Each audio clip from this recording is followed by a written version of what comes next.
Okay, so have you heard of this one, like all cats are autistic? Yeah, actually, it's kind of a fun theory going around. I've definitely seen it. Right, and the podcast Mix, they're like all over this idea, and it's definitely meant to be funny, but it makes you wonder, like, is there anything to that? Obviously, we're not, diagnosing cats here, Right. but like, there's some interesting overlaps between like how cats behave and like what we understand about autism in humans. Yeah. What do you think? Yeah. No, it's definitely. I think it's a fun thought Mhm. experiment, and I think it brings up a good opportunity to kind of clear up some misconceptions about what autism is Sure. and how it presents. And while drawing like direct comparisons between any animal's behavior and a human experience can be a little tricky. Mm. I think examining those overlaps and maybe more importantly the differences can be really illuminating. Totally. Okay, so Meow Mix, they start with sensory stuff, which like we know is like a really big part of the experience of autism for a lot of people. And they talk about like how cats groom themselves like super meticulously, like sometimes for hours, Yeah. and how that might be like connected. And that's actually it's a really good example because it illustrates how sensory processing can be different in autism. Mm. Because it's not always about avoiding certain sensations. Sometimes it's about like seeking them out. Right. So like some people with autism find like deep pressure or certain textures really like comforting and regulating. Exactly. So it's not just about cats like keeping clean. Right. It could be about how that like repetitive action actually like feels to them. Exactly. And, think about how like some autistic individuals might find a lot of comfort in repetitive motions like spinning objects or like Mhm. the feeling of like a weighted blanket. Totally. So I think that's a really good example of taking what we might just interpret as like basic hygiene in a cat. But actually, it could be like a way of regulating sensory input. They're seeking a very specific sensory experience. Totally. It makes total sense. And then there's the like classic cat freak out. Right. Like drop a dish or like the vacuum cleaner comes out and they're like gone. Yep, yep. And Meow Mix connects that to like how with sensory processing and autism, like unexpected or intense sensory input can be like really overwhelming. Yeah. So it's not about hating all loud noises. It's about like, The surprise, yeah, the unpredictability of it. yeah, You could have like someone with autism who like absolutely can't stand fluorescent lights, yeah. but like the sound of a hairdryer is totally fine for them. Interesting. So it's not about like the volume level itself, but like how predictable or expected that sensation is.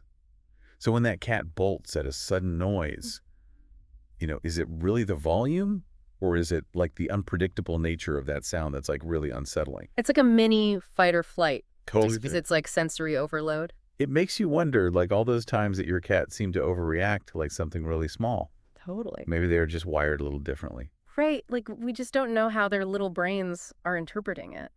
And that's what's so interesting is like understanding that like sensory sensitivities, whether we're talking about humans or animals, Yeah. are often about more than just disliking certain things. Right. It's about how our brains process and make sense of like this constant stream of information Yeah, that yeah. we're getting from the world around us.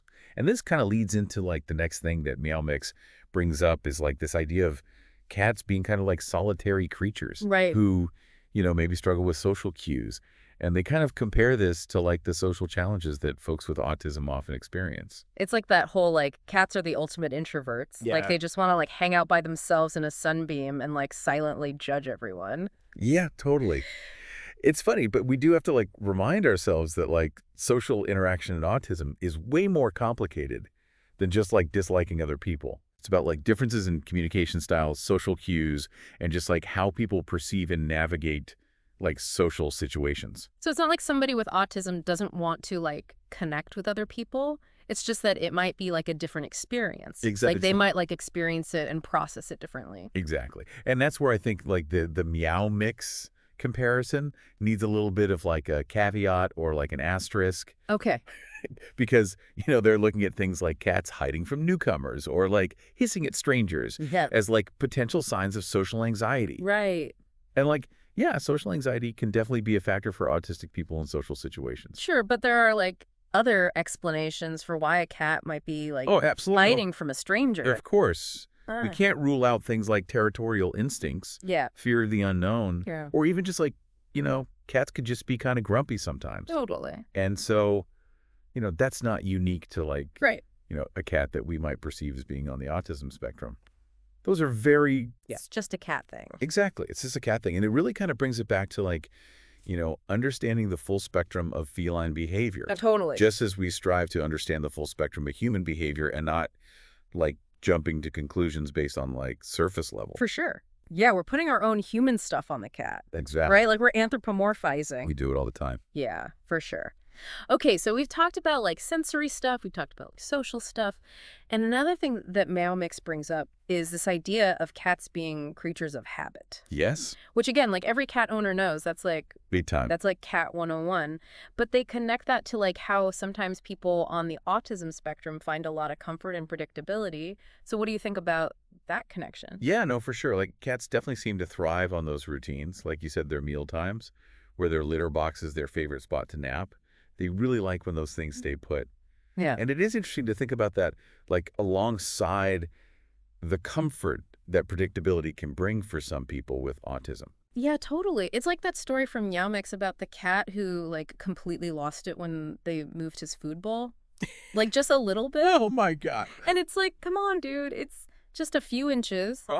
But they were connecting that back to like how disruptions to routine can be so upsetting for some people with autism. Like those changes can feel really disorienting. It's true. Yeah. And it's like, it's not just about like being a picky eater or not liking change or whatever. Yeah. Like it goes deeper than that. For a lot of autistic people, those routines help give them a sense of stability and control. Right. In a world that can feel really unpredictable and kind of overwhelming. And so, Right. like, if you think about it, like, imagine feeling like everything around you is constantly changing. Right. Having those routines can be really grounding. Totally. It's like those routines almost create a safe space. Yes. Like a predictable space for them to kind of like navigate the world. Absolutely. So yeah, if you take it back to our cats, maybe freaking out when you rearrange the living room isn't just a cat being a diva. Right. Maybe it is about that need for things to be predictable and consistent. Exactly. And it's like, on the surface, a cat freaking out about their environment being different might seem like a totally different thing Yeah. than the challenges that someone with autism faces, navigating a social situation or, a sensory environment that feels really intense. But like the underlying principle is really similar. Right. Like it really highlights how differently we all experience and respond to the world. Totally. And what might seem like no big deal to you or me could be a huge source of stress and anxiety for somebody else. That's a really good point. Okay, so I guess the big question is like, have we answered it? Have we figured out our cat's autistic? Well, probably not. Yeah. But to be honest, like, that wasn't really the point of this whole conversation. Right. I mean, as fun as it is to look for these connections between, like, the quirky things cats do and autism, Right. we got to remember that both of those things are, like, way more complex Way more nuanced. than we can really get into in this conversation. Yeah. So we don't want to, like, oversimplify either one. Right. Like we said before, we're not trying to actually diagnose our cats. Exactly. And, like, we wouldn't base our understanding of autism on a comedy podcast. Right. So it's really important to talk to actual experts and look at the research out there. Absolutely. But even if we haven't like definitively linked cats and autism, this has been a really interesting conversation. Oh, really? Like it's definitely got me thinking about things in a new way. Me too. I think it's great. It's always good to sort of look at things with a fresh perspective and, appreciate all the different ways that we experience the world, both us humans and, our animal friends. I love that. Next time my cat's acting up, I'm going to think twice before I just chalk it up to, just being a cat. It's so fascinating when you actually stop and ask, like, Yeah. why is that? Totally. Totally. And on that note, I think that's all the time we have for today's deep dive. It flew by. I know, right?